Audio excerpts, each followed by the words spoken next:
All right, here we go. And 3, 2, 1. Hello, everybody, and welcome to the Elseworlds Exchange. I'm Sal, this is Joel, and we're doing a special topic that I'm going to let Joel take over from here on out. Joel, what do we got going on today's episode? I believe you promised that I could intro the show this week, and then you took that away. You snatched it. I'm sorry. Out of my hand. It's okay. I figured you'll be taking the reins. Yeah.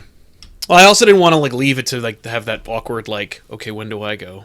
Yeah, I know, right? It's such a weird thing because, when you do as many podcasts as me and Sal do, eventually you do fall into a rhythm, and when that rhythm is disturbed, everything can come crumbling down. It's true. You need a minute or two to get your bearings, and so I apologize for robbing you of that opportunity, my friend. That's all right. So if people remember, a couple months back now, we did an episode, I believe it was just called Heroes versus Villains, where we took a look at an old Wizard magazine. Yep. Is what we did, and they had ranked the most popular characters of that day, DC versus Marvel, and Sal and I had so much fun doing that episode, and we knew the fans obviously loved it so much, so we thought, we should just make this a thing. We should make our own list of similar-ish Marvel and DC characters, and we should just have a whole show where we pick some of our favorites and talk about our hypothetical battles that these characters would have. Exactly. It's not unlike the predecessor to what the Weekly Pool would become, where Rob and Benny would throw out two characters and see how they would fight based on their mutual comic book knowledge. Only we're not going to D&D it up, be okay, so then Azrael will throw his whatever, his smoke grenades. We're not going to do that. It's just going to be discussions about the characters. And through the knowledge that we, of course, I and Sal have on these characters, and we're just going to take it from there. Precisely. And I thought a fun one to kind of start things up, to heat things up, as you were, if I may offer up a terrible pun. The first battle I want to talk about for this inaugural episode, something that I hope becomes like an annual for the Elseworlds. I think that'd be really fun. Yeah. I think so, too. A battle that I'm sure Sal will have very strong feelings about, because I know he's talked about this character in the show that spawned her. Firestar versus Starfire. Oh, man. I mean, I've already got my pick, but that would be kind of fun to watch. It would. Firestar, I don't know if you guys know this, was originally created for Spider-Man and His Amazing Friends, the animated series.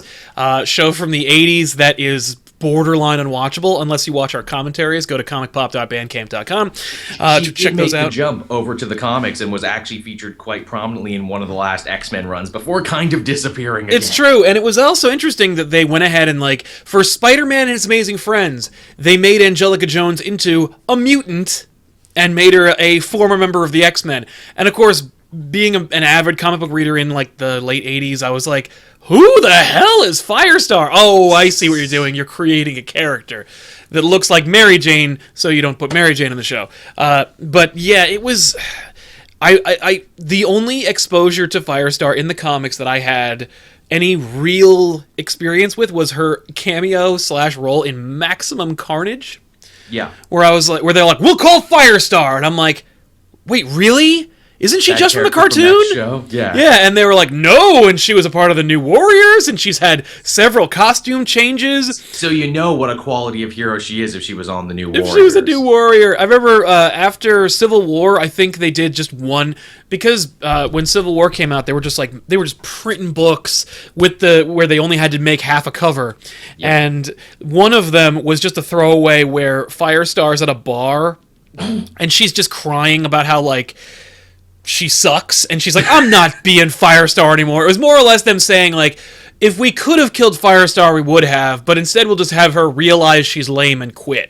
Ironically, in the pages of Spider-Verse, they would kill Firestar and Bobby Drake and Peter, all from the Spider-Man and His Amazing Friends universe. Though, ironically, not Ms. Lion, one of the least favorite characters. Not Aunt May's dog that she had in that continuity and nowhere else. Yeah.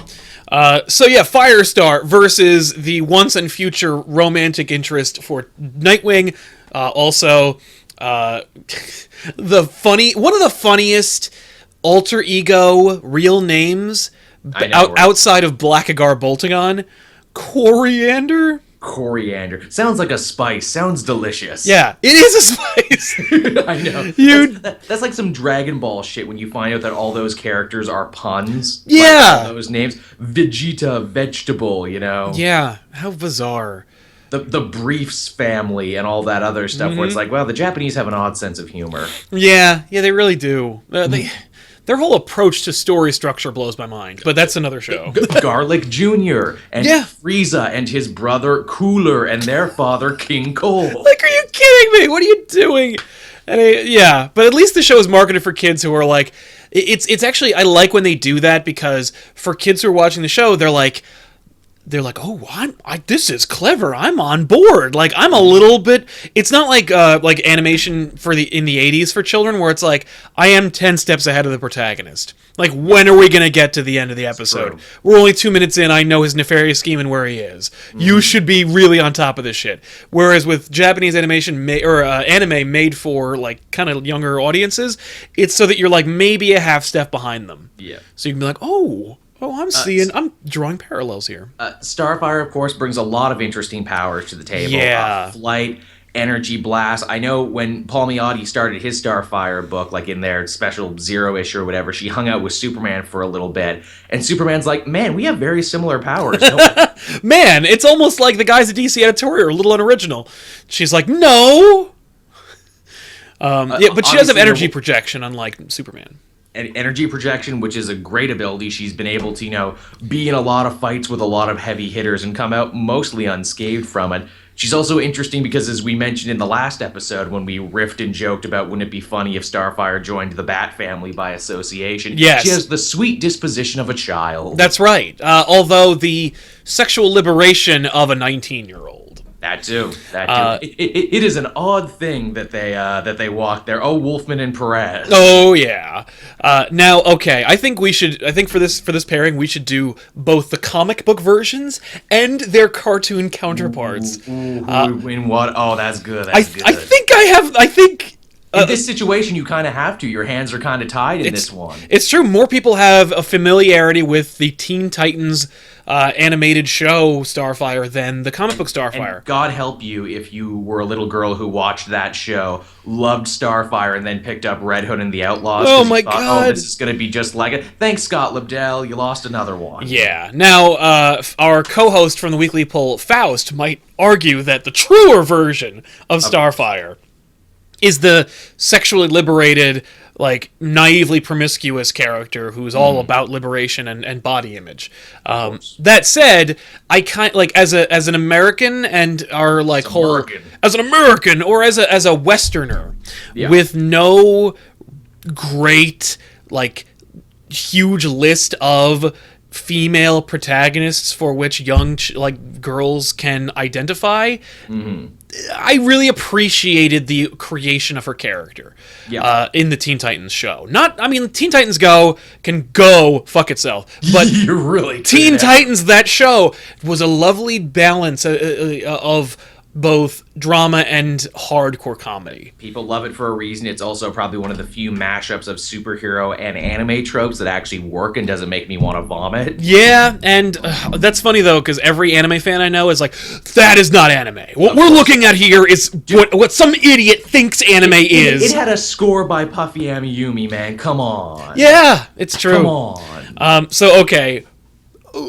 Firestar's powers are she can shoot fire. Yeah. She has no increased strength. She has no healing factor. She has flight and fire projection. Whereas Starfire has practical invincibility, or at least nigh invulnerability. Flight, energy projection. I guess it's... Any other number of powers. She's a powerhouse. It's hard not to give it to Corey. Yeah, I think Corey's got this one in the bag. And I think both versions of her, although I think the Teen Titans version would be slower to do battle. Yeah, I'm glad you mentioned it. That one might not even fight. That mine would be like, I like your hair, it is red and pretty. Yeah, and it's interesting because I think that the Firestar from the cartoon show had a lot more pathos than the Firestar in the comic books. Angelica Jones, or Miss Angelica Jinx, as she was referred to during that cartoon show, was the victim of bullying and harassment for most of her life and grew up in a broken poorhouse, more or less. See, I didn't know that. Yeah, it's if you watch the episode "A Firestar is Born." Good title. I don't know if we did that one as a commentary, although I wish we did, because that's one of my favorites. It also has it's one of those weird things. Do you ever notice? And this is something for the chat as well. In the 80s, you're watching a show, or if you're watching a show from the 80s, there are certain episodes where it's like shit got real. It's where the animation quality is like, whoa.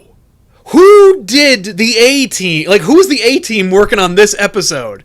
And it's every show for every cartoon, like Tiny Toon Adventures. There are some episodes where it's like somebody had a stroke halfway through animating this episode. And some of them it's like every character model is to the model, and they have complete proportions, and they really they try things with camera angles and stuff. It was an amazing thing. If you just go back and look through some of the episodes, but with Spider-Man and His Amazing Friends, like G.I. Joe, Transformers, Ninja Turtles, there are some episodes where you're like, boy, they really were cutting some corners here. You know what it was? It was because that week at the time when he's sweatshop where animation occurs, they were cracking the whip extra hard. I guess so. And I don't lump Batman the Animated Series on that list because we know from conversations that there was this one team that really wanted the contract. And those are the guys who made Feet of Clay and Heart of Ice and just episodes where you're award-winning one. On Leather Wings, the episodes where you're where the animation is you've never seen it before, where it makes love to your eye holes basically for 22 minutes. Apparently they bankrupted themselves making it. They will never exist again. Is the thing. The same team that, again, because we were mentioning anime, that was the same team that did Big O as well, which is why you watch Big O and you're like, oh, this is basically just Batman the Animated Series, but with giant robots. Yeah. But yeah, I gotta give it to Corey, I think, either way. But I think that Teen Titans Corey might be more sympathetic to Angelica Jones from the cartoon show. It's true. I would feel that. I feel that way. I like Starfire. I think she's a cool character. I wish it's funny you mentioned the pathos thing. Yeah. I know in the New 52 they went overboard trying to put pathos into Starfire and be like, well, she was an enslaved princess from this alien world, and her sister was a jerk and everything. Yeah, I don't care about that. No, it's the sister being a jerk and the thing. They even did that in the Teen Titans cartoon show. They did. Solid stuff. Worked really, really well.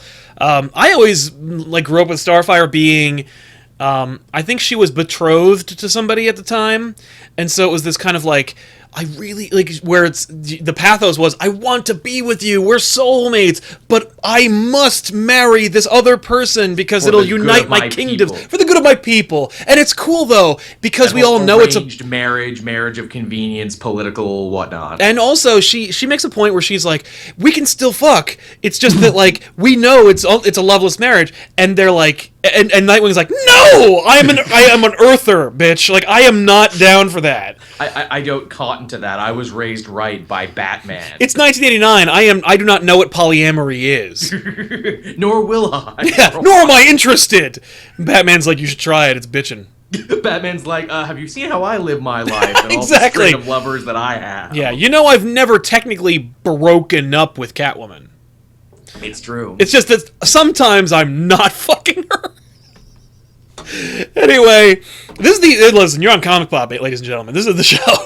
This is the show. See, I knew we would get conversations like this, and that's why I'm glad we did this one. Yeah. So, all right, I think I love this. Unanimous, Starfire, ding, ding, ding. She beats it. Ding, ding, ding. Gotta give it to her. Another match, and this is a fun one, and I think this is even more fun now for all the television viewers out there who have experienced these characters for the first time. Blizzard, the Iron Man villain, versus Captain Cold, the Flash villain. Ooh. Well, it's funny. I'm more aware of Captain Cold because of his prominence, thanks to Jeff Johns' interest in the character. His profile has been risen a lot just by the fact that Jeff Johns is a big Captain Cold fanboy. Yeah. And Blizzard I'm familiar with only in passing, and also similarly from the Iron Man cartoon show. And Blizzard was also on Agents of S.H.I.E.L.D., I think, in like season 2. Oh, yeah, he was. That was Donnie Gill, which was actually one of the best episodes, if you ask me. It was a solid episode.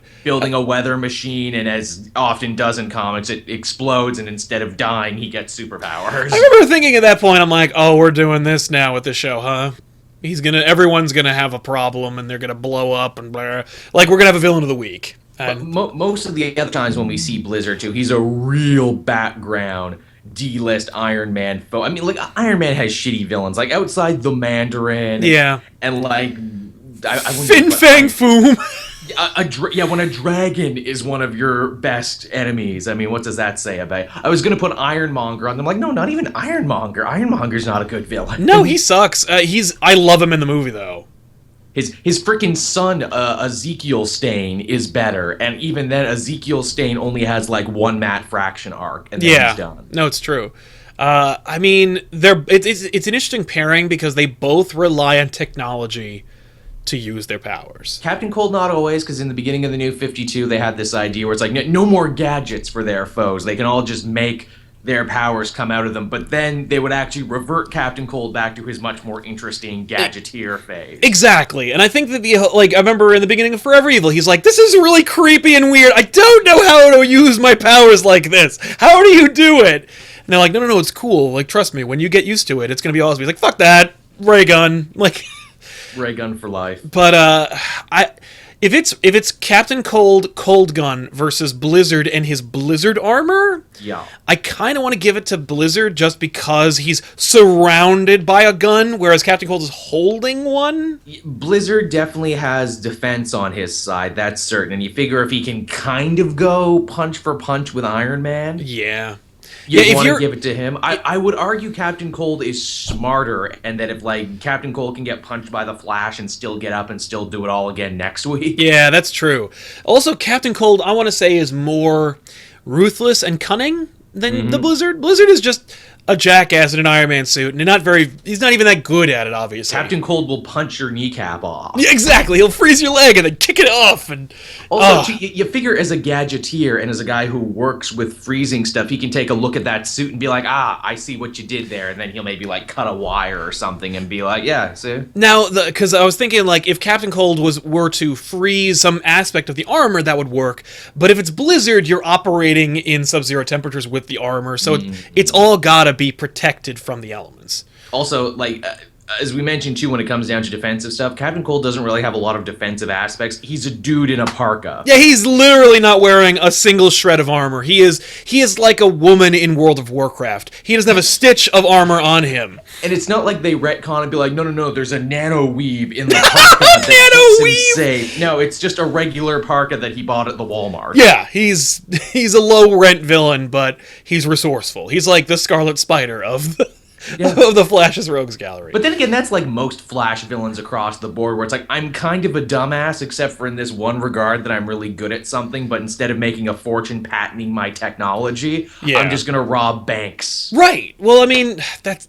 Yeah. No. Well, you need villains in order to have the heroes fight them, but any self-respecting villain should be like, fuck this, I'm just going to sell my shit. Captain Cold that I love too, because of course he's the progenitor of the whole rogues code thing, no women, no children. Yeah, I want to rob banks, but I'm not going to take over the world or anything. I'm not going to kill your girlfriend and put her in the refrigerator. Like, that's nuts. Yeah, I'm not one of those guys. I'm not going to drop your girlfriend off a big bridge and then when you try and catch her neck breaks. No, I'm not going to go to your watchtower and rape your wife and then set her on fire. Like, I'm not going to cut my face off and then, belt it to my face and then have an elaborate plan to kill you. Exactly. No, Captain Cold just likes to freeze things and he wants money for nothing. And he had an abusive childhood and he kind of loves his sister, so he's a little bit redeemable. Yeah. Also, his crush on Wonder Woman is adorable. Yes, it is. But I still gotta give it to Blizzard. I think Captain Cold is cool, no pun intended, but I think that Blizzard probably would just would inadvertently win. I think it's more like it's more like time is on his side. I want to say you're right, and then at the same time, too, again, as with all these fights, what it really breaks down to is who's riding it. I'm sure if Jeff Johns was riding it, he would have some way for Captain Cold to win easily. And I mean, you also have the other character element. If Jeff Johns is riding it, Flash will show up and punch Cold in the face or something. Really hard. Something, or another villain will get involved. There'll be a tag team kind of thing. But no, they're just gonna we're just gonna go straight on these two guys. I think Suit of Armor wins over a Parka. We might like Cold more, but yeah, Blizzard would probably win this. Yes, exactly. Would I read a Blizzard book? Fuck no. Would I read a Captain Cold spin-off book? Possibly. So they've had them for Flashpoint. It was Citizen Cold. It was just a whole book. Like, what if he was like a really self-absorbed hero? Yeah, I mean, like, cool idea, but just by crunching the numbers, I gotta give it to Captain Cold, or I gotta give it to Blizzard. Now, for our next one, here's a cool one because it kind of ties into some TV shows that are happening currently. Elektra, the, of course, Daredevil love interest, sometimes hero, sometimes villain, depending on what's going on, versus Cheshire, the DC assassin, lover of Roy Harper, mother of Leanne Harper. Oh, okay. Two assassin ladies going at it. Yeah. It's funny. When I think of, like, two assassins going at it, the only, like, my first reaction is that awful DC Marvel crossover where they had Catwoman versus Elektra. Ooh. And, like, she almost lost to Catwoman, and I'm like, what the crap? That does, like I like Catwoman, even that's like, no, Elektra's like, I kill people, fool, for a living. Okay, well, let's talk about powers.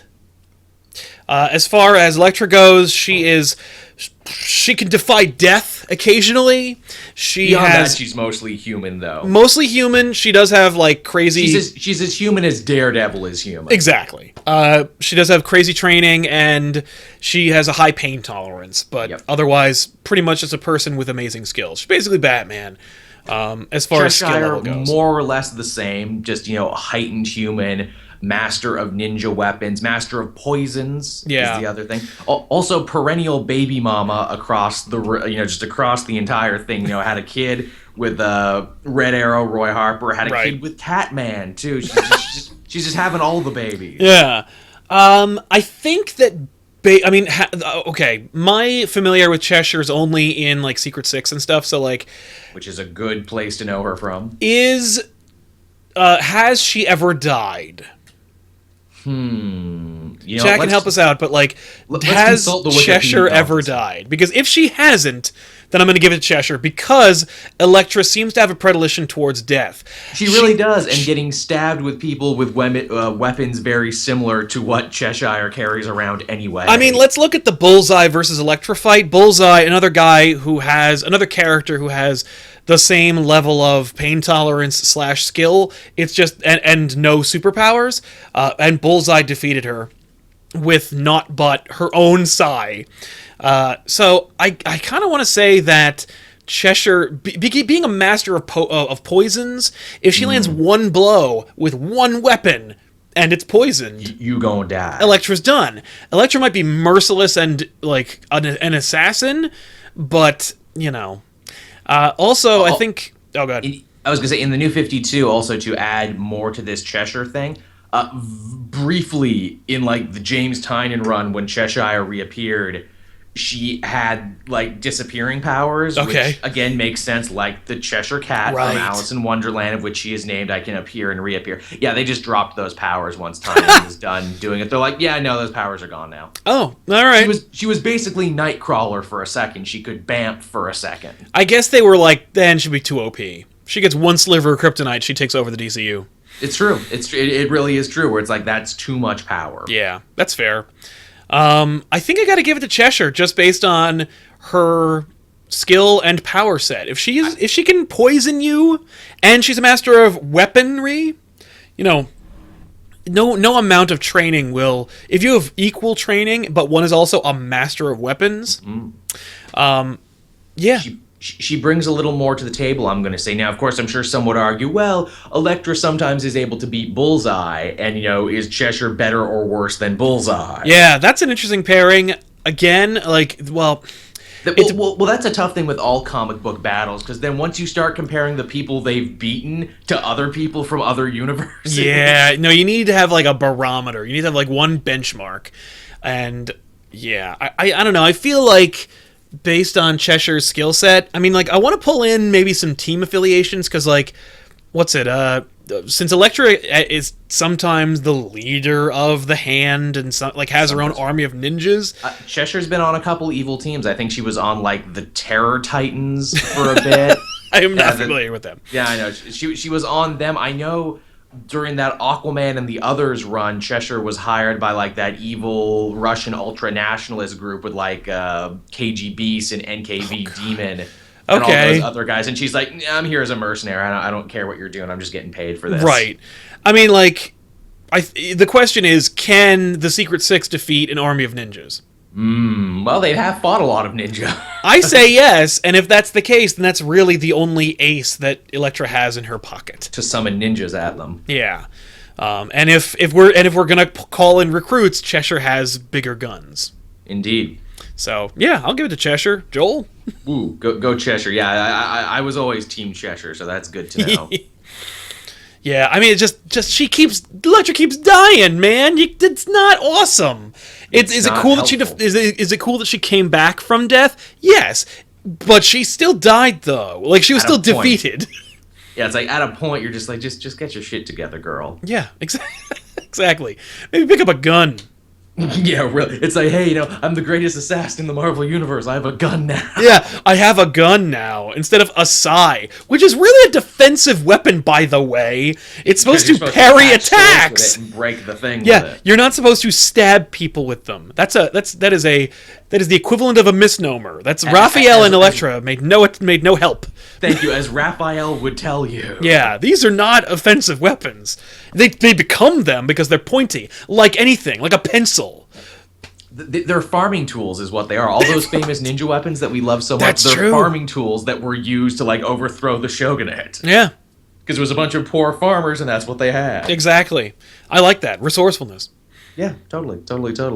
I guess moving on from that, we'll go over to another villain sort of fight here. And this actually includes two characters that I like a hell of a lot, who I feel don't really get enough play. And that is, of course, Tombstone. Okay. The Spider-Man villain. Versus Brick, the Green Arrow villain.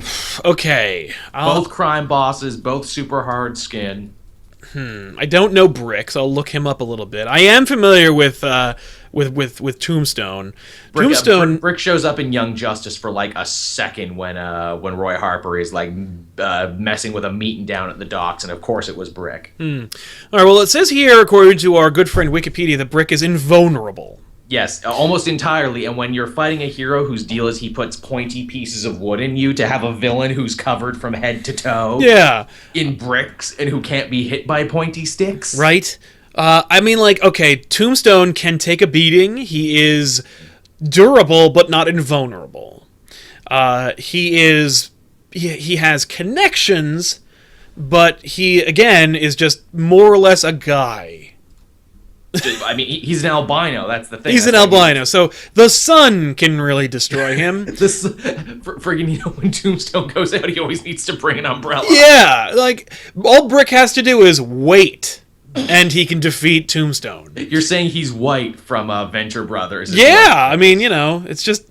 Tombstone's cool, by the way. Best version of him, of course, from Spectacular Spider-Man. Well, friggin' Keith David, man. How sick is that? It's amazing that they were like, yeah, let's pull out him. And you know what's funny? As a Spider-Man fan, Tombstone's, most of his stories were featured in Spectacular Spider-Man titles. True. So that was a really cool correlation there. I like, too, in that they say his full name. It's Lonnie Lincoln. Yeah. And yet they never tell you that he's black, yet all of his henchmen are black. Mm-hmm. But it's like, yeah, he's a black dude from Harlem with albinoism. Yeah. Growing up was shitty for Tombstone. Exactly. His life was hard. Okay, let's take a look at Brick. Green Arrow villain, Spider-Man villain, Men of the People. Yeah, I mean, like, I think just based on Brick's strength and ability to, since he has the same resources as L. Thomas Lincoln. They're both mobsters. What was cool about Brick was, like, in his first appearance, the Star City mob went to him and said, "Hey, Brick, you're a cool guy here and everything. How would you help us defeat Green Arrow?" And then Brick was like, "No. Why don't I just take you over?" And he did, because they couldn't stop him. And he's like, "I'm ushering in a new age of supervillain crime in Star City. Screw the old mob, come work for me or die." Yeah. And then he started wearing cool suits and everything. Then again, he did get defeated the first time in a pretty embarrassing way, and that is Green Arrow hit upon the idea, "You're not rock everywhere," and then stabbed him in the eye. Okay. I mean, like, if we're talking, if his eyes are vulnerable, or maybe his balls, like... I think his ears are vulnerable, too, if I'm remembering that story correctly. I think Green Arrow stabbed him in the ear or two. I feel like Lincoln is rough enough to have... A lot of street fights under his belt. Yeah, you know what? Like, I might rescind it based on the eye thing, because I could see Lincoln just taking a beating from Brick and then just to get closer, gouging out his eyes. He's a dirty fighter, that Tombstone. That's exactly. For sure. I really remember the '90s cartoon Tombstone when he had like the comedically upturned collar. Oh God, yeah. And like the sharp teeth and everything. Yeah, for me, I just remember Tombstone from the books, and I'm like, Tombstone's a badass, and they never liked using him. Friggin' Nick Spencer used him more than anything, actually made him kind of a threat, and then said, "Yeah, the new Beetle's his daughter." Oh, cool. Oh, I like that. Yeah, that new female Beetle who is kind of in a relationship with Scott Lang now is friggin' Tombstone's daughter. That's cool. I like that. It's even better because Tombstone's like saying to his daughter, "No, don't be a criminal like me. Don't, be a costumed supervillain like me. Go to law school and be a lawyer and be an evil person and rip people off, but be on the right side of the law." That's awesome. I love that. And not get in trouble for right, it. So yeah, his criminal empire put his daughter through law school. That's really cool. That is fun. He like someone pointed out, he does have sharp teeth, but if Brick is invulnerable, it really doesn't like most places. It doesn't really help too much. I think that I mean like. There was also a cool bit in the Judd Winnick Green Arrow when they put up like a wall around like the poor part of Star City, and Brick was basically stuck on that side, and he, in a weird way, ended up kind of being a hero himself and kind of was curbing crime. And everyone's like, "Whoa, did Brick turn over a new leaf? Is he going to be a good guy now?" He's like, "No, I was just taking out my competition because people don't want to buy drugs or gamble or prostitutes during chaos, so I just keep chaos down so I can continue to be a bad guy." That's fair. Shit, I think he teamed up with Red Hood, too, briefly, because it was around that time Judd Winnick had created Red Hood, and then Red Hood came to Star City, and so they teamed up for a little bit. That makes sense. I think that Brick would kill him, but he might be ruined by Tombstone. So it wouldn't necessarily be a draw, but there's as close as a draw as you can get. I would say Brick wins, but only by a technicality of being alive. There was another really great bit, too. It was at the end of Jeff Lemire's run, when Jeff Lemire's like, "Okay, my time on this book is coming to an end. Well, I'm just going to bring in all the Green Arrow characters I want as part of, like, Richard Dragon's army." Yeah. And Brick was one of the guys in the background, and he kind of became like Afro Samurai for a second, because he's like a big built rock dude, but he's wearing like a Japanese gi and everything. It's a great design. He's carrying a samurai sword for some reason. Okay. And I'm like, that's a fun design for Brick. Why did you never do anything more with this character? He's sick as hell. Yeah. Well, yeah. I mean, it could be recognition. It could be editorial being like, don't use characters that nobody knows. I think it was because Vinnie Jones was playing him on the show. Vinnie Jones, not made of rock when he played Brick. Right. So yeah, what do you think? Brick versus Tombstone. I'm an old Green Arrow fan, so I kind of got to give it to Brick on this one just because I like him so much. And again, like you said, invulnerability goes a long way. It's true. Somebody mentioned in the chat, they're like, Superman with kryptonite, he loses. Kryptonite without, he wins. Like, he'll win every time. Superman's been faced with kryptonite before and still won, so that's not a guarantee. It depends on who has it. So yeah, there's some characters you're just gonna see like annihilate the other. Sometimes it doesn't help you. Yeah.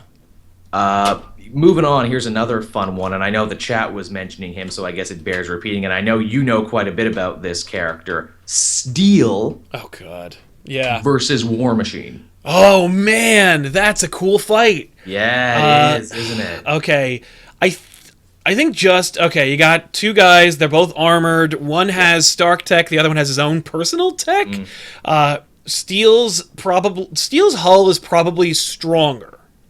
than War Machine's. He's fought Superman-level villains and continues to fight Superman-level villains. They both have flight, but I think because of War Machine's background in military training... We got a soldier versus a guy who's self-taught. Yeah. Yes, but you can't discount Steel's heart and his tenacity. It's true. No, I am John Henry Irons. Yeah. I am the man who could build a better steam machine. He's legitimately, it's almost Iron Man versus Iron Man at this. Little bit. I think that, Steel with his hammer, taking it to a Stark armor. That would be cool. You know the sound it would make would be amazing. I think he'd tear a hole in War Machine, but War Machine does have that shoulder-mounted minigun. Which is pretty sweet. Also, I haven't been reading much New 52 Superman, but I'm pretty sure they gave Steel a bunch of redesigns, but I think in the newest one, he's basically Gel Man Terminator, where his skin is a living metal. Yeah, that evens the playing field consistently. If it's liquid metal, if it's like Extremis armor more or less, like I think I would have to give it to Steel just because I've seen War Machine lose more than I've seen Steel lose. True. He lost when he was Iron Patriot. He lost when he was Iron Patriot. He loses a lot. He's a badass and he has military training which would take him pretty far, but I think doesn't have a lot of W's in the win column. Yeah, but not a lot of W's. Yeah, I think I give it to Steel just because Steel also has the unpredictability of his self-imposed training. He doesn't, he's learned on the job. I would say at a point these two characters were pretty equal, but they've really done a lot to make him like even more powerful and even more over the top. Yeah, I forgot about the liquid metal thing. I remember that they did do that, but I never think of it. Because it's so stupid. Yeah, I don't read New 52 Superman. There's that whole Superman event coming out, Super League, and I'm like, oh, good, so I get to drop Superman titles. Exactly. No thanks. I don't have to review anything Superman. That being said, love me some American Alien and love me some Lois and Clark. Those are the two I read, and they're the two that aren't even really in continuity. Yeah, it's hilarious how much I like all the Superman that have nothing to do with the New 52 Clark Kent Superman character. And they keep trying to bait me where it's like, no, but Lois and Clark Superman is going to meet New 52 Superman in Super League. Only if he replaces him do I give a shit. Yeah, and I'm like, I just don't make this affect the Lois and Clark book, please. Well, it has to. I'm sure that's going to be like where the Lois and Clark book goes. No, they're going to have like a deal. They're going to... I don't even want to... Yeah. I got to get to Steel. Steel's got like Extremis T-1000 armor versus James Rhodey Rhodes. A couple years ago, it probably would have gone to Rhodey, but due to recent changes. I think even then I might say it just because trained by Stark versus trained by Superman. It's true, right? And also, I think, too, they've gone out of their way to make John Henry Irons much smarter in the New 52. He is the tech support guy for the Superman family. Right. I mean, the dude built his own freaking armor by himself out of metal. Out of a box of scraps. Out of a box of scraps! It's in the suicide slums. John Henry Irons built his suit in the inner city. With a box of nothing. Yeah. With a box of bolts. I love that there's a place in Metropolis called the Suicide Slums. That is an amazing... There's a place so shitty in Metropolis, it's called the Suicide Slums. Yeah, well, you gotta have a place that's kind of like Crime Alley. Yeah, you beat me to it. I was like, what's a worse name? Yeah. Suicide Slums or Crime Alley? I think, honestly, the one that's worse than Crime Alley is Bloodhaven. Oh, but it's spelled weird. It's B-L-U-D. Yeah, it's spelled wrong. Blood... Because that's what it is. An umlaut makes it blue. Like Bloodhaven, or as it is also called, Haven of Blood. Yeah. Oh, right. It's in the Latin. Where do you live? I live in the Haven of Blood. Yes. Oh, I live in Bloodhaven. Oh, yeah? Yeah. I think we're going to have a New Year's party in Metropolis. I mean, geez, I imagine you're looking at the listings in comic book world. Okay, so we can live by Crime Alley, we can live by the Suicide Slums, or Shitburg. Yeah, exactly. I think I'll go to Coast City. That'll be safe. Yeah, Coast City. Nothing ever can go wrong in Coast City. Oh, yeah. Wait. I love they're threatening to destroy Coast City again in Green Lantern right now. Sonar's like, I'm gonna do it. Don't do it. It's already been done. And plus you have Parallax in this universe. He'll just flip out. And Sonar's like, fine, then I'll just kill your brother then, Hal Jordan. Oh my god. And how Jordan's like, no, don't kill my brother. No. Don't do that. Don't do that, or I'll leave for space again. Again, right? I'll be sad and alienated from humanity again. Herp-a-derp. Man, I'm very close to collecting all of the Jeff Johns Green Lantern stuff in trade right now, and I'm like, man, what do I do when I'm done this? I'm like, I could start reading the new 52 stuff, or I could just be happy with the old 52. Or I could reread it. Yeah. That's how I feel about Spider-Man. I'm like, well, I could just not read this. Again, once I'm done Green Lantern, I'll have to start something new to start collecting. So I'm thinking maybe collect the Straczynski Spider-Mans, maybe, because I know I don't own those in trade. They're great. You can skip Skin Deep and what's that one? Oh, One More Day. And One More Day. Yeah. I think I'll skip One More Day. I mean, yeah. Well, we could talk about that another time. But anyway, what's next on the list? Okay, again, I got a whole list of these printed out. Okay, what's another fun one? I'm trying not to double up on too many ones. Oh, here's a fun one. Again, bringing it back to Archers. Kate Bishop Hawkeye versus Roy Harper Red Arrow / Arsenal. Oh, man, that's a good one. That is a good one, isn't it? Yeah, I like that. Roy's been through more shit, that's for certain. Both like in story and just editorial, dragging him through the mud for the better part of a decade. Hey, let's kill his daughter and cut his arm off, and let's get him addicted to smack again while we're at it. Ooh, and then we'll have him try and get with Cheshire, but he can't get it up because his boner doesn't work anymore. Yeah, let's do that too. Let's take away his boner. Because why not? Because they're not convinced we're doing it deliberately yet. And then we'll remake the universe, and we could put everything back the way it was.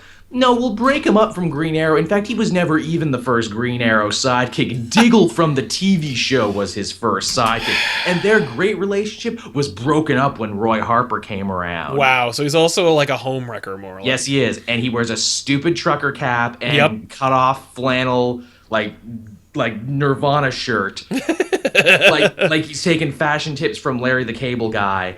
And he'll be an asshole, and he'll be the one in a relationship with Starfire now. What? Oh okay. Yeah, because whatever. And he'll be an alcoholic instead of a heroin addict, and he got off alcohol because Killer Croc helped him. Right. Oh, thank you.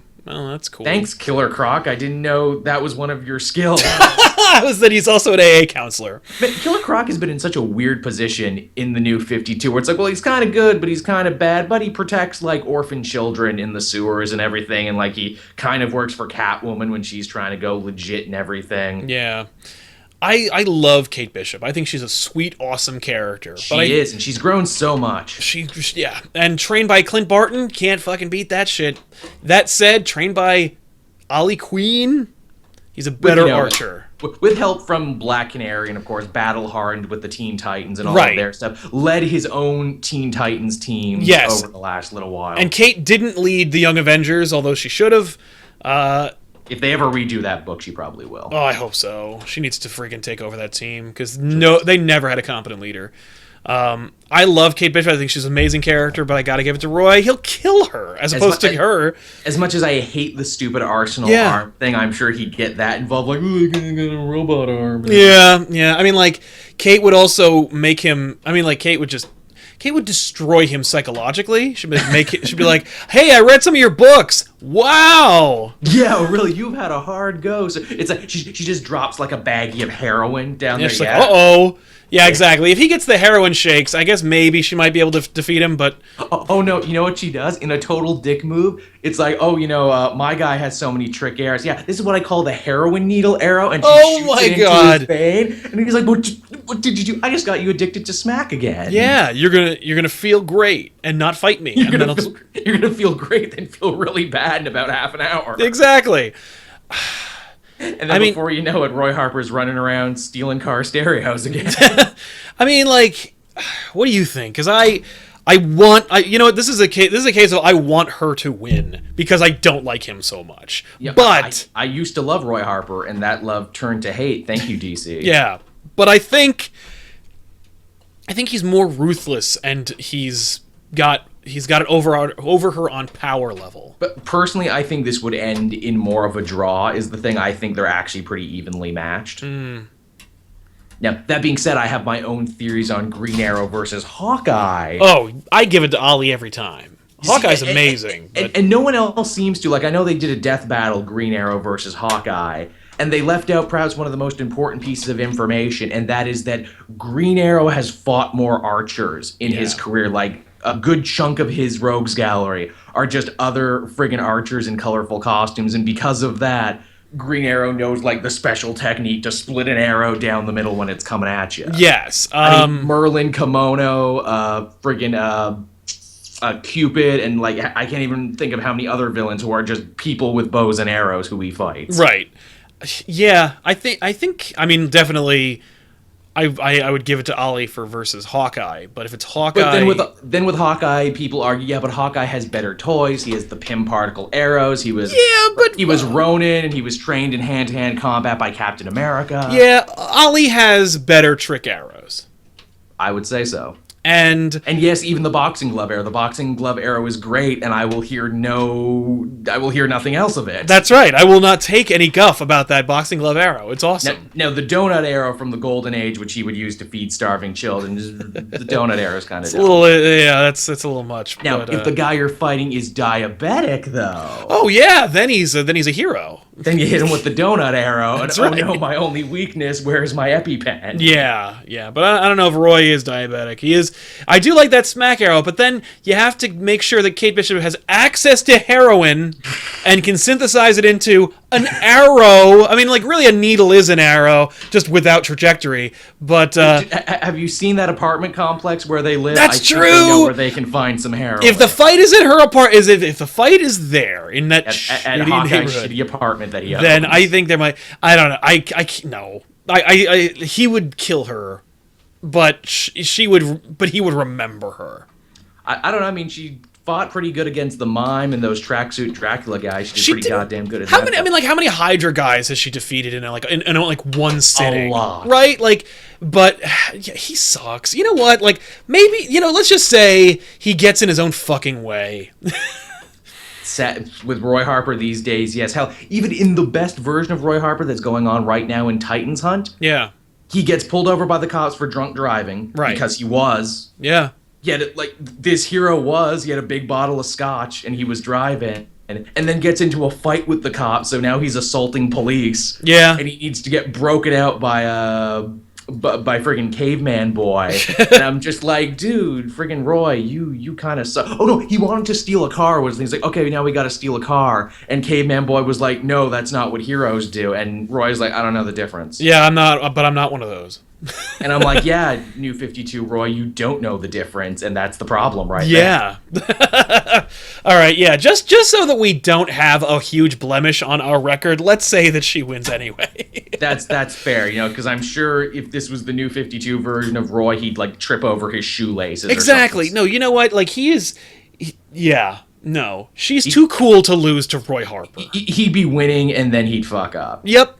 He would be like, I can't believe I'm winning. It's fuck, I didn't deserve this. Yeah, that's the thing. He'd get really upset about it, and then he'd like crawl into the fetal position. Yeah, he would show her mercy, and then she'd throw one between his eyes. And then Kate would be like, "You okay, dude? You're just crying a lot in the fetal position. Yeah. I win, I guess." Yeah, she's like, thunk. I'm sad about my daughter that doesn't exist anymore. Right. Cool. Yeah. Now I'm sad after that. Yeah. Here's one to bring us back. Here's a fun one. Okay. Wilson Fisk, the Kingpin, versus Bruno Ugly Mannheim of Intergang. Oh, man. Yeah, there's a fight. Because it's like, you have to imagine, like if their armies went toe-to-toe, like, Bruno with all of his apocalyptian weapons, versus Kingpin with access to the hand and the enforcers and, like, all the other shit that he's got his fingers in, or just a fight of them going, like, mano-a-mano, toe-to-toe. I'm giving it to Wilson Fisk. Fisk has it all over Mannheim and Intergang. Intergang is one gang. Is one group. They have apocalypse powers, like they have weaponry from New Genesis, more or less. That said, Wilson Fisk has every supervillain on speed dial. It's true. He could call up just anybody, and you would have to go because the Kingpin asked you to. And while I don't necessarily lend credence to the Tinkerer, I don't want to be like, okay, the Tinkerer is the equal real power behind the scene. I don't want to say Tinkerer is equal in power level to to the power of Apocalypse, but you do have, what's it called? What's Granny Goodness's team? Oh, the Female Furies. The Female Furies. The Sinister Six versus the Female Furies, that you'd see that as a result of Mannheim versus Fisk.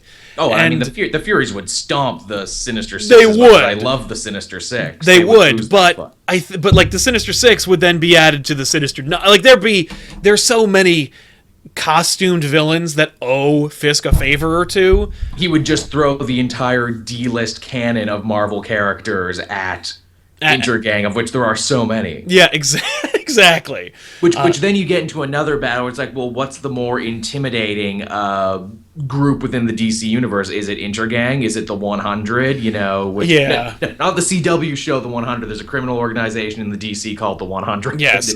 I think that the fact that Kingpin has Bullseye on speed dial means that the fight's over. That's pretty good. I mean, well, dude, Bruno Ugly, man, he could hire Deadshot if he wanted. He could hire their equivalent to come That's join true, and that would be a fight all on its own that would be freaking awesome to watch. That? See, I've actually had that fight before in another episode, and I think that comes down to who fires first. And the fact is, when you look at Bullseye's history, most of Bullseye's greatest kills were up close and personal, yes, while most of Deadshot's greatest kills were from far away. Yeah, that's true. I think hand-to-hand, Bullseye takes Deadshot apart, but easily. From far away. Yeah, Deadshot just needs to know where he's going to be, and that's and Floyd is a coward, which that actually helps on his side. It was like, no, I'm not getting anywhere near you, you bald freak. Now, that said, if Bullseye knows the fight is on, then Deadshot will be in the window getting his rifle ready to go, and then just hear behind him, shh. Yeah, he'd be really creepy about it when he He would. Like Bullseye, he'd have his shirt off and he'd have cut himself a little bit. Yeah, he'd be like, I'm gonna keep your eye. Yeah, what? What does that mean? Oh my god, you are so creepy. You are so creepy. No. Shh. No talk now, only dreams. Only dreams, silver-headed man. Oh my god. Yeah. God, I can't wait for when Bullseye eventually makes it to that Daredevil show, and you know he will. He will. Yeah. The fact that they're playing up the whole Punisher thing so much, I think that Bullseye is going to be like not a cameo, but like an idea. Like we're going to see Bullseye, like his presence. I think he was in the last season. He was in like one episode where you're like, who did that? He was, but I don't believe it. Yeah. But yeah, I'm giving it to friggin'. I'm giving it to Fisk. Giving it to Fisk. I guess Fisk does. One of the other funny things they've done about Fisk, to bring it back to Daredevil, where it's like, oh, no, I had the Gladiator make for me a special, like, bulletproof, stab-proof suit. Yeah. Mannheim versus Fisk, just fist fight, I think it's Fisk. Fisk beat the shit out of him. You think he's been in the more fist fights? You think he can win? Yeah. Now, okay, well, which version of Mannheim, because there's actually kind of been two. That's true. In the New 52, there's been the more kind of magic-obsessed crime Bible. Mm-hmm. Bruno Mann, who's like, I will make blood sacrifices for power and everything. Yeah. Then there's the one who's showing up in Lois and Clark now, who's just a standard mobster. Yeah, no. Mobster versus Fisk still goes to Fisk. Magic versus Fisk. Fisk has access to magic. It's true. He summoned the fucking Ghost Rider in that terrible goddamn Daredevil story of which we do not speak. Yeah. No, but just in terms of Shadowland. Like, the dude has access to magic, and the dude probably has done a blood sacrifice or two to keep his power at one point or another. Yeah. I think I can imagine man being like, I got magic, bitch, and then just like a fucking wall appears and he's like, oh, my lapel here, has this pin is from a piece of the shattered chain of Sidorak. Yeah, exactly. I got the dossier on you earlier today. I got all my shit together. My cufflinks are actually literally the crimson bands of Sidorak. Yeah, hope you don't mind. He's like, yeah, but I got Apocalyptian cannon. He's like, yeah, well, I got Spider Slayer tech. I got Spider Slayers! Yeah. Friggin' Smite owed me a favor, so he hooked those up earlier today. Yeah. Now, that said... Just imagine that Smite coming in on his, like, hover wheelchair, putting the Spider Slayers together. Like, what do you need this for? Just make it bigger. Now, that said... So 3 come together. Yeah. One right on top of the other. I loved that in the cartoon because I was a big Power Ranger fan. I'm like, dude, the Spider Slayers are basically Megazords. They really, yeah, boom, boom, boom. And then they made toys, and they literally did that. Form up and kill Spider-Man. Yeah. Just one bomb and took them all out. Yeah. Yeah. Yeah. But yeah. All right, we're at an hour. What do you think? One or two more? But, okay, let's do one more, and then let's save some of this, and then I'll add more to the list later on. Okay, let me think of a good one here. What's something to end on? Something good. Yeah. Yeah, we already did a Spider-Man one. So, okay. Hawkgirl, again, very popular because she's on TV right now. Yep. Versus Valkyrie. Okay. Close fight. You got Norse mythology versus Egyptian mythology, kind of crazy alien stuff versus more crazy. It's true. Asgard versus Thanagar. Ooh, that's good. I mean, that's a crossover right there. That's something I got. That's something you never knew you wanted until we said it. Nth metal versus Uru metal. Yeah, I think Uru metal trumps Thanagarian steel. Do you now? Because I think, like, nth metal, because sometimes it is nth metal. Yeah. Has more weird bullshit to where it's like, it's metal, but it's also magic, and it can also do this, that, and the other thing. Yeah. But so's Uru metal. It's true. It's true. I mean, like, when Absorb Man becomes all Uru metal. Yeah. I love when Absorbing Man will absorb the metal, and then Thor's like, yeah, my metal. It just calls to him. Oh, it's amazing. I love Absorbing Man as a concept that he has to keep touching stuff because he's too dumb to remember what stuff feels like. If he could only remember, he would be absolutely unstoppable. Yeah. Now that said, okay, we got to go with Valkyrie from the Marvel Prime universe, not Ultimate Valkyrie, who is a person. Oh, really? Oh, yeah, she's just a roadie. Who like is like, I'm Valkyrie, like she's like a gymnast or something, like she has okay, there's only really one or two versions of Valkyrie, so I can't do an animated thing. And the unfortunate thing about Hawkgirl is there's like a million versions of her. There's the ones that's a space cop, the one that's an Egyptian priestess, there's the one from Earth 2, which is the only one that's going on currently in the New 52, and she's friggin' awesome. And again, she's like an archaeologist who fell into hawk powers. The funny thing is, it was too good. The show was too good. Yeah. They didn't want us to finish this conversation of Hawkgirl. I know, they wanted to stop us. Yeah, they're trying to stop us, ladies and gentlemen, but we're back. Don't worry. I don't know what happened. The OBS kind of like crapped out. Sorry about that. It's because the Uru metal met the nth metal. Yeah, the clash of those titans disrupted my internet. I don't know. I mean, both have flight, so it's like you can't give air superiority just to Hawk or Valkyrie can fly, right? Yeah. Can she fly in the same way Thor can fly, where if I spin my shit around? No, because she doesn't really have she has like a sword. She doesn't even have like a hammer. No, she doesn't. I don't. I remember when I was reading her in Fearless Defender, she couldn't fly. No, I don't think she can fly. I think Hawkgirl's got it. So air superiority to Hawkgirl, that means a lot in a fight like this. Heck, when they last left Valkyrie, she was sharing her body with her mortal girlfriend, who was an archaeologist. So she wasn't even fully in control of her body last time we saw her. No, it's true. But Fearless Defenders was a good book that got canceled way too soon. Yeah. That was a funny book. That book was hilarious. I liked the Matt Fraction Defender series with like the real Defenders, which Tiffany will do an episode of Back Issues on one day. Because Doctor Strange is on the team. Yeah, well, that's her team. That's like a team that I'm only like tangentially familiar with, but she like read that book. That's her book. I didn't read that book. Is she bummed that the Netflix show is going to be called The Defenders, even though no actual members from the Defenders are going to be on that team? I don't think so. Yes? Okay, yes, she is. Yeah, she is. Did she just wink off camera and be like, yeah. She's like, yeah, it sucks. I mean, like, they should be called Marvel Knights. I think that's because the next team that's going to be made out of Punisher and maybe Moon Knight and maybe Ghost Rider and maybe characters who had Marvel Knights books, I think that team is going to be called Marvel Knights. Yeah, they should all be Marvel Knights. Ghost Rider, they're never going to make into a show. He costs too much. You say that, but like, look what they do with Firestorm on Flash on a CW budget. All you need is a guy who rides a motorcycle and whose head catches on fire. Yeah, it's just the head. The rest of it can all be like just prosthetics. And heck, pick your moment too. Like maybe he doesn't do it all the time. Maybe he only does it when it's really important. Yeah, but Ghost Rider is only. I don't want to watch a Ghost Rider show. He only works when he's just like, you don't want to watch a whole show where it's just Johnny Blaze and he only Ghost Riders in the final episode. I don't want to hope that he Ghost Riders in this episode I'm watching. Like, no. I want to watch Ghost Rider all the time being Ghost Rider. He just doesn't have to be in the show a lot. Like, that's... what the hell would you even do for a Netflix Ghost Rider show? Because they failed twice with Nicolas Cage doing the most straightforward. He's a daredevil who sells his soul.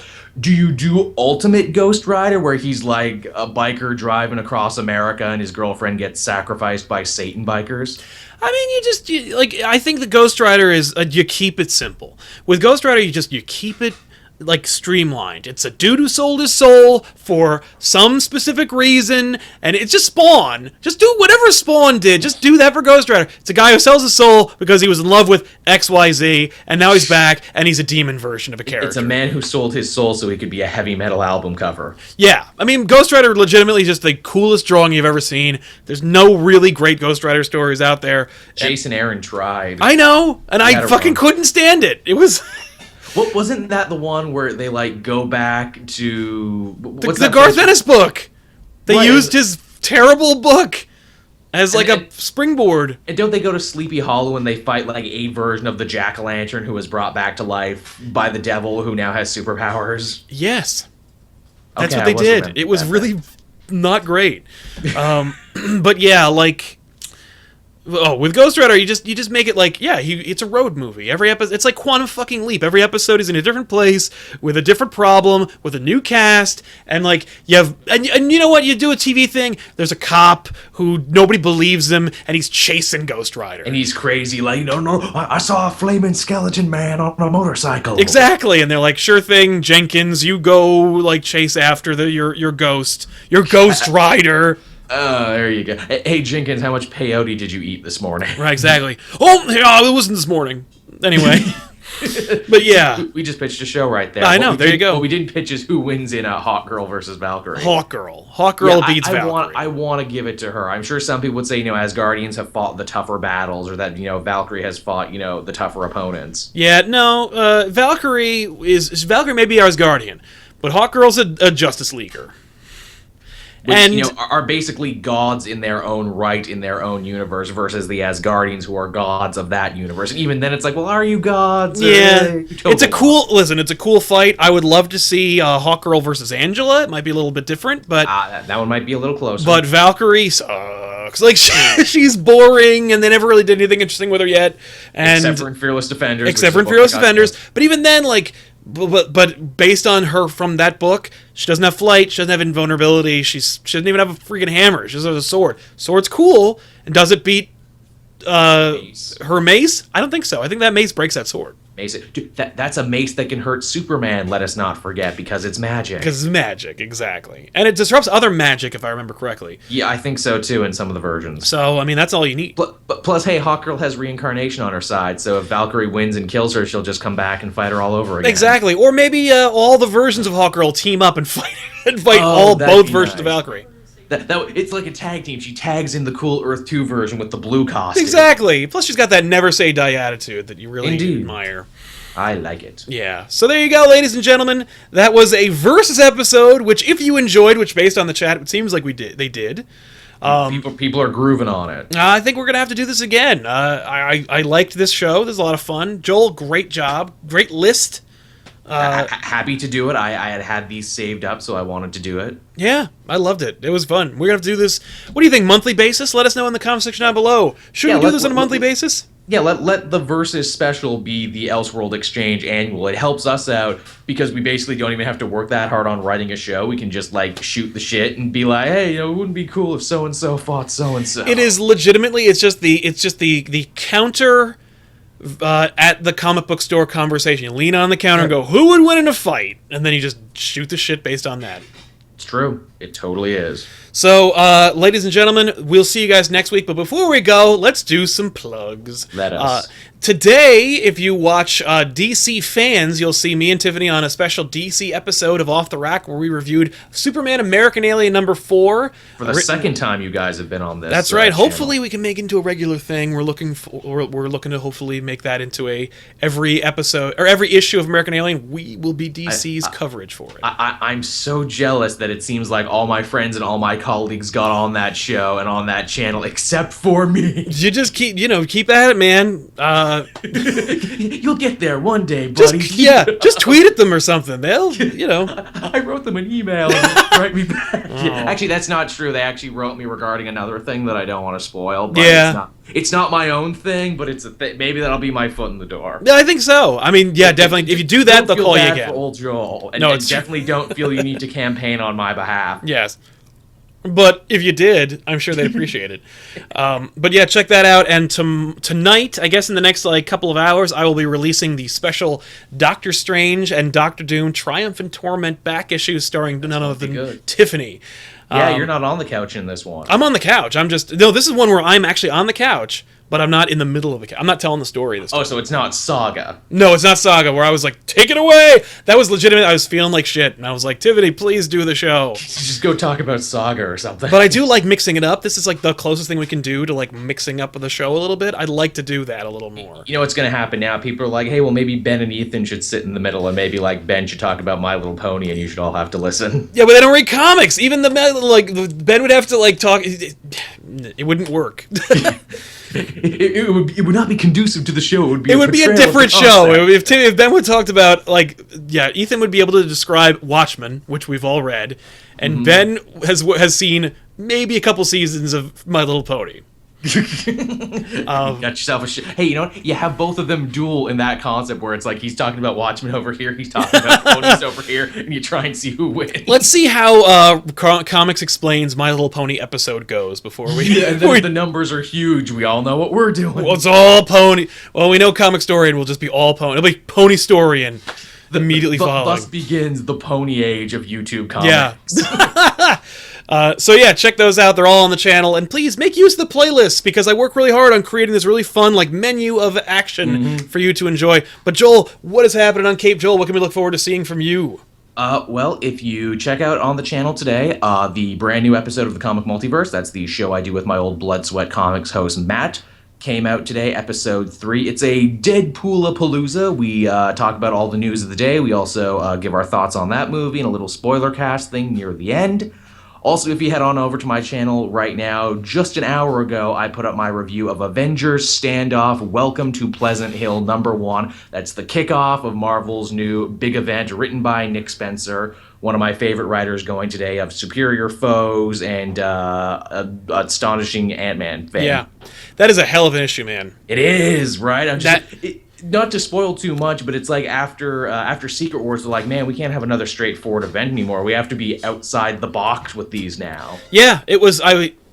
If you read no other book, pick it up because pick up American Alien and this because it's really sweet. It's cool. It's really it made me uncomfortable. It's kind of mind bending, isn't it? Where it's and it's weird too because it's Nick Spencer. I'm like, dude, I didn't think you had this in you, man. I thought you were just a good comedy writer with a mastery of writing schlubby but lovable characters, and here you have this really freaky, almost Twilight Zone story, but with the Avengers. Yeah. I mean, and Jim, I was like, based on Bagley's art, I was like, oh my god, are they gonna do this? Nope. It was something else, and I'm like, that's cool! I had 3 theories of what that was, and I thought I knew, but they swerved you completely at the end. Yep. It's a solid concept. I'm looking forward to talking more about it. I hope it lives up, because I also looked where it's like, oh, and here's the 12 tie-ins you gotta read. Oh my god. I'm not doing that. and it's like for books I wouldn't even touch, hey, read Agents of S.H.I.E.L.D. I'm like, okay. And read New Avengers, okay. No. And also read Howling Commandos of S.H.I.E.L.D. I'm like, okay, now you're pushing it. Stop. All right, I'm not reading any of those, but eat it. I mean, look, I'll read All New and Uncanny because I was reading those anyway. Yeah, I can't get into All New anymore. I don't care about anything that's happening. What, All New, All Different Avengers? Yeah. Really, I want to. It's cool. It's a cool idea. Wade's writing it. It's like Teen Titans. I don't know. I'm not like... Did you read the last issue? I did not. After the last one, I was like, fuck this. See, this one brought it back for me because I was kind of feeling like you too for a little bit. Yeah. Vision is kind of being a dick now. Well, I know that. And he blackmailed Sam Alexander, and now he got Kamala Khan kicked off the team. Yeah. They kind of gave that away in the preview. Yeah. He got her kicked off the team, and then he leads them into a fight with Equinox, which they cannot win because Equinox has been empowered by the Dynasty, which we find out is Kang the Conqueror. Oh, okay. But why? Like, what? Like, is it? Hopefully, it's connected with the Vision series. See, that I'm not reading, and I know you've said great things about that new Vision book. It's Blade Runner in the Marvel Universe. Oh, I like Blade Runner. Yeah, it's fucking cool. I like Tears in the Rain that will be forgotten in time. You know, he made that line up. That was an improv. I know he did. Line. That was ad-libbed. That's amazing. He's like, man, this scene's pretty cool, but it needs more. Yeah, what do you think, Rutger? Well, I'm brilliant. Here you go. I love that Rutger Hauer is also a hobo with a shotgun. Have you seen that movie? I have not seen that movie, but I remember when it came out. I was like, I'm not watching that. It is glorious Canadian exploitation. Like, nice. there are some fringe Canadian actors in there. I'm like, no, they didn't. That's like cool. the newscaster is a guy named George Strombanopoulos, who you may have heard of because he was like a VJ on Much Music, which is the Canadian MTV. Oh, okay. I've heard of Much Music. He plays the newsman on that. And then one of the drug dealers who gets killed early on in the movie is a guy who played a character named Ricky on a beloved Canadian comedy show called The Trailer Park Boys. Oh, okay.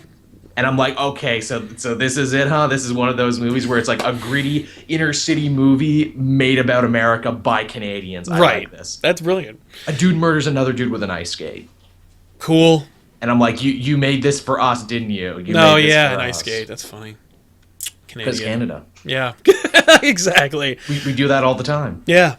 So, ladies and gentlemen, we'll see you guys next week with an all-new episode of Elseworlds Exchange. But don't be sad. You can always subscribe to Cape Joel to see all your Joel action in the description box below this video. And you'll see us on the weekly pull on Tuesdays and possibly on the pull on Thursdays. Yeah, possibly. We're still working that out. Benny kind of sprung that on us during the show last week. We can also come back Thursday because Sal and Joel are doing another show. We are? We're like, okay, cool. So then. Yeah, this episode will be available on Friday. I'll make that available immediately following Back Issues' release on Friday. So yeah, I know for some people that's that they hadn't quite picked up on that yet. That yes, it will be Friday. Yes, it comes out on Friday. It's just we have one episode of a show per day for 5 days. That's where we do it.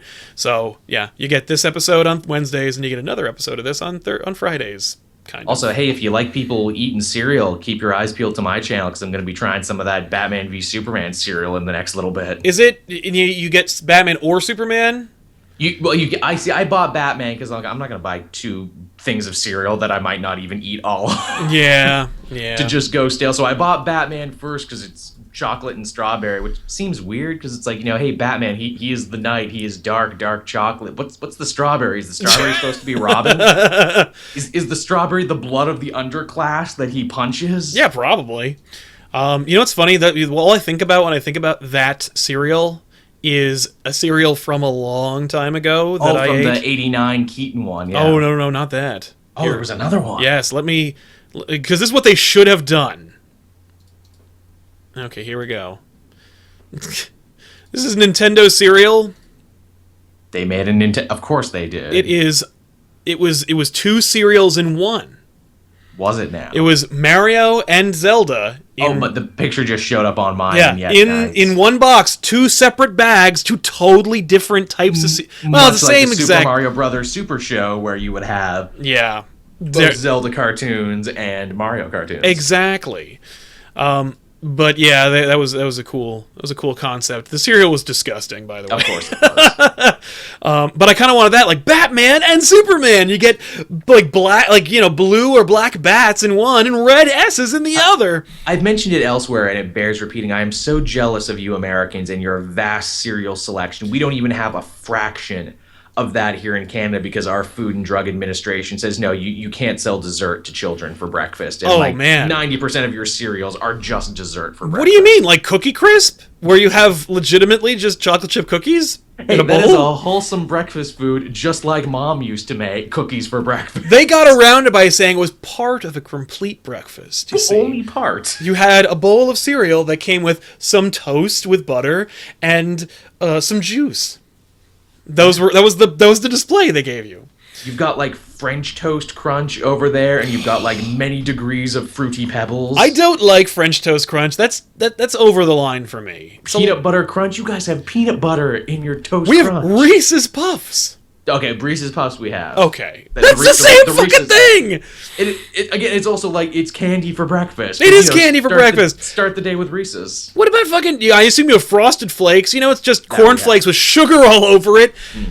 With a cracked out tiger who sells them to you. They are great. They're pretty freaking great. A whole generation has been brought up to know that they are great. It's true. I like that. No subtlety whatsoever on the marketing department. What do you think? Well, what do you like? Well, I'm cuckoo for Cocoa, but what do you think? The tiger, what does he say? How about he just says, like, eat him, you fucker? Like, it's a little harsh there, Jenkins. What do you think? Martin? What about just, they're great. Like, I like them. The only slogan that could possibly have been lazier is Hot Pockets, which is just Hot Pockets. Yeah. You just Hot said the name Pockets. of the product. Yeah, you just said it again, but with a little bit of song in your voice. That's not anything. Hot Pockets, they're gross. You know what's even better is the one they run down in Mexico. It's Caliente Pockets. Caliente Pockets. That's fucking terrible. Thanks, Jim Gaffigan. Yeah. Caliente Pocket.